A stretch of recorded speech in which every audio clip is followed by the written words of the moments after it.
Sabır prezidentimiz sizlerge köngül aytып, Sağ etiniz.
Yakın geliversin o.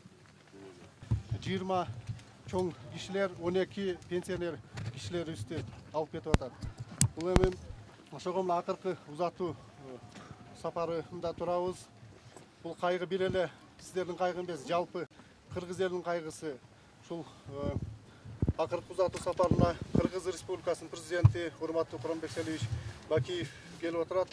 Ошондуктан сөздү Кыргыз Республикасынын президенти урматтуу Куранбек Селиевич Бакиевке берсек. Assalamu alaikum. Урматтуу агайын туугандар, дагы бир жолу. Бүгүнкү күн Кыргызстан боюнча аза күтүү күнү деп жарыяланды. Мен ушул кабарды укканда эле бардык иштерди токтотуп, ушул оор күнү сиздер менен болоюн деп чечтим.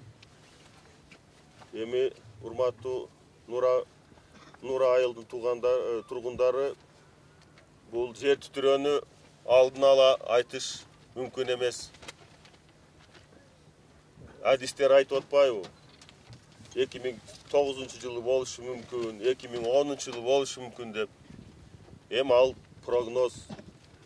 Кыргызстан, Тажикстан, Кытай, Өзбекстан, айрыкча Борбордук Азияда жаша турган мамлекеттердин бардыгы ушундай Кудайдын бир кырсыгына дайым эле биз душар болуп жүрөбүз, аны өзүңүздөр жакшы билесиздер. Бирок телек айла жок. Бул тагдырга моюн баш ийишибиз керек. Мына бир эл заматта ушунча биздин мекендештерибиз алып кетип бартат. Албетте бул баарыбыз үчүн өтө чоң жоготуу. Сабыр кылыш керек. Аман калгандардын ден соолугун тилейлик.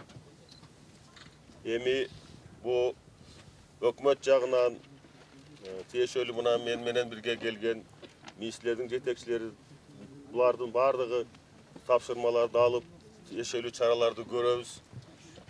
Бүгүн мына о дүйнөгө алып кеткен биздин балдарды, аксакалдарды узатып, ушул жерде аман калгандарга мындай жер түтүрөөгө туруштук бере турган үйлөрдү салышыбыз керек. Эми ачык айтканда бир гана Алай районунда эмес, Кыргызстандын кайсы гана тоолуу жерине барбасаң, илгери салган үйлөрдүн бардыгы ушундай. Эптеп эле бир-эки катар таш тизип, үстүнөн уруп кете берген үйлөрдү. 9 торо болобу, чаткал болобу, бардык тоолуу райондорду алсаң ушундай. Ошондуктан биз эми мына мектеп аман эсен калыптыр. Шайлоо күнү болуп дагы көпчүлүк эл сыртта болуп, үйдө болбой аман эсен калыптыр. Эң өкүнүчтүүсү мына ушу биздин баягы жаш балдарыбыз эрте жатып мына алып кетип атат бизди о дүйнөгө. Эмне кылабыз эми? Эми kандай çaralar görülüp atat hazır. Eң birinciden oşol toluk kuragan üylördü kayra kuruga 200 000 somdon her bir üyge karajat bölündü. Andan tışkarı men özümdün rezervni fonduman 2 milyon, Premier Minister'din rezervdük fondundan 2 milyon, 4 milyon som akçalı geldik bugün. Anı komissiyaga tapşırabız. Oşol har bir üy bölöge naktay akçalar tapşırıp ötkörüp bersin özdörü. Andan başka dagı Özgöçe Kırdaal Ministerligi 17 milyon som tegereğinde karalgan iş çaralar boyunca jumuştарды atkarat. Emi sala turgan üylördü жақшырақ турушты бере туран кылып салышыбыз керек. Бул жерде эми ачык айтканда эгерде ушул жерден көчүп кетебиз, ылдый жака түшөбүз дегендер болсо, алардын да маселени чечкенге мүмкүнчүлүк бар. Бирок мен ойлойм, көпчүлүгүбүз туулуп өскөн жер, өзүңүздөр ушул жерде туулуп өскөндөн кийин мен билишиме караганда, мен байкашыма караганда биз тоодо жашап көрүп калганбыз. Мен ойлойм ушул жерде эле жакшынакай үйлөрдү салып, мындан кийинки турмушту улантышыбыз керек, урматтуу агайын туугандар. Анан бул айрыкча жоготууга учураган үй бүлөлөргө бардыгына мамлекет жагынан толук жардам болот. Аны биз кыска мөөнөт ичинде чечип беребиз. Калган маселелер мага жолдо министрлер айтты, жол машина транспорттор жүрүп атат. Мен бүгүн ушул сиздер менен болуп, бул каза болгондорду топурак салып, андан кийин жол тартам. Ушул максат менен силерге келдим мен. Рахмат.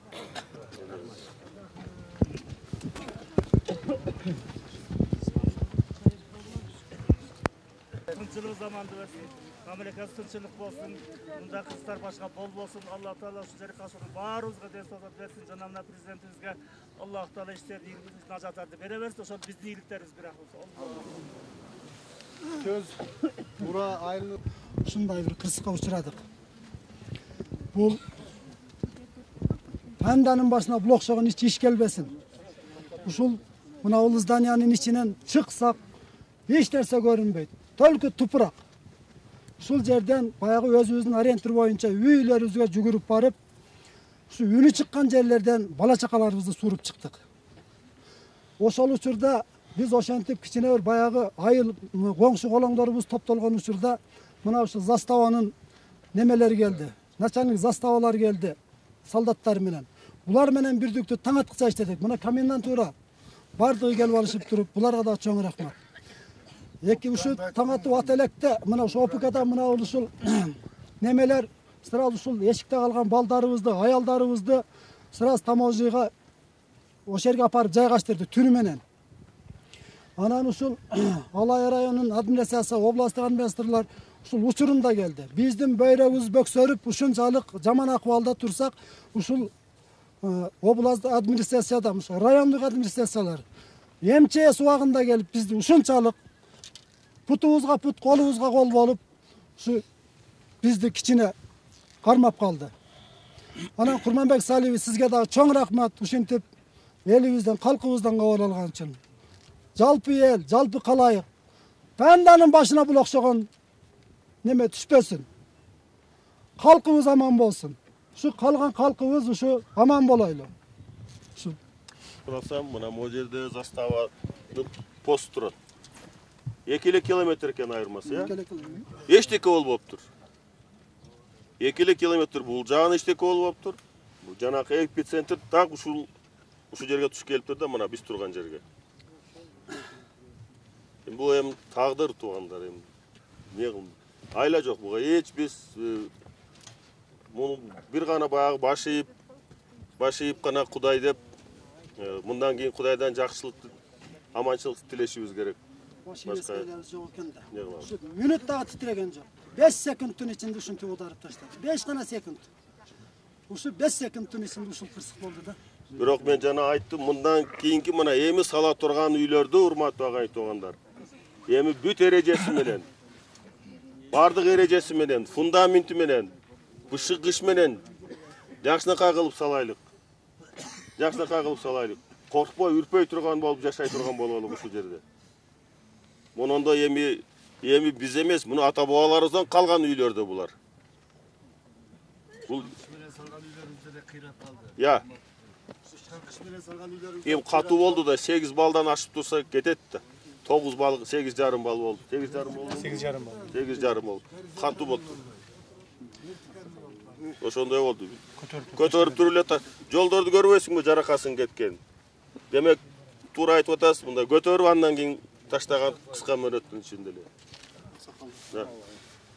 Сөз Нура айылынын айыл аксакалы Баймурзаев Абибуллага берилет. Эми бул кырсыкты каяктан деп болбойт экен. Как раз ушул жерде биз шайлоонун эмесинде элек Бопонов айткандай 5 секундта тып-тыйпыл болуп жатып калдык. Свет өчтү, бардык нерсе болду. Мен өзүм ойлосом 1 метрдей көтөрүлгөндөй болдук. Анан бир чуңкурга кирип кеттик.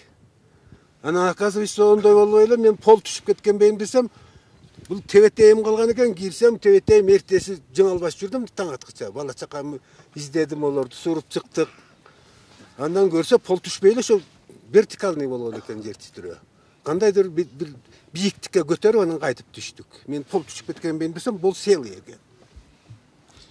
Эми туугандар бул жаратылыштын бизге берген немеси. Эми өткөндөр өттү. Агабыз эми белди бекем буушубуз керек. Мына ушул жерде бизге жардам берген пограничниктер чоң ыраазычылык билдирем элдин атынан. Андан кийин ОПКнын балдары келди, таможнойдун келди. Таң аткыча бизге үзгүлтүксүз жардам берип турду. Ошондой эле акимчилик, губернатор МЧСтен өз убагында бизден бөс көргөндөн бир айта кете турган нерсе, биздин ушул жерлик бир бала немеде. Ушул жерде ошолордун агалары, акалары, карындаштары, эжелери каза болду. Эми ошол биз менен кошо ошол немени бөлүшүп турчу эле, азыр ушул жигитибиз 1 айдан бери сураксыз Бишкекте. СИЗОдо жатат.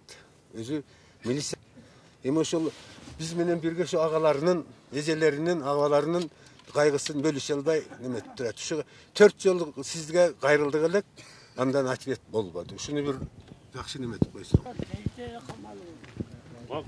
Эмесе туугандар, мына жалпысына менерге жаназага боордошторубузду бардыгын жакшылап узатайлы. Кана бардыгын ошо жаназага жүргүлө. Анан конечно баягы эменин күчү да катуу болду.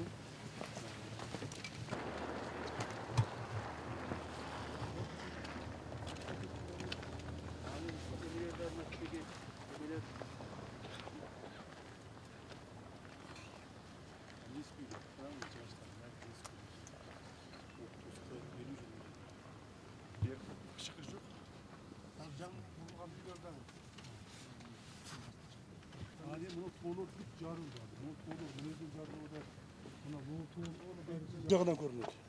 Ал жагынан көрүнөт, баягы вертолет токтогон жерден көрүнөт. Анан мына жерлер да жарылган. Азыр бүгүндөн баштап биз специалисттер изилдей башташтык. Бу жерге жашаса болбойт. Себеби дегенде, эгерде бул жерде сейсмический опасный болуп жер жарылып тура турган болсо, кайра курганга болбойт. Хорошо. Ошо заключение чыгарсын, ошого карап тура иш кылайлы. Ошондо канча үй бүлө болуп атат көчүрүшкөн? Азыр 115 үй. 211 семья. Эми кээ бир үйлөрдө экенин жашагандар бар экен. 130 түтүн. 130 түтүн, 211 семья. Анан мына 2 финский домдо жашагандарды кошкондо 142.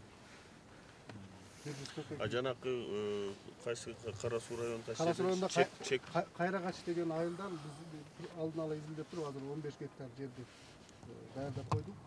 Ошондо эми мында турган 210 үй бүлө.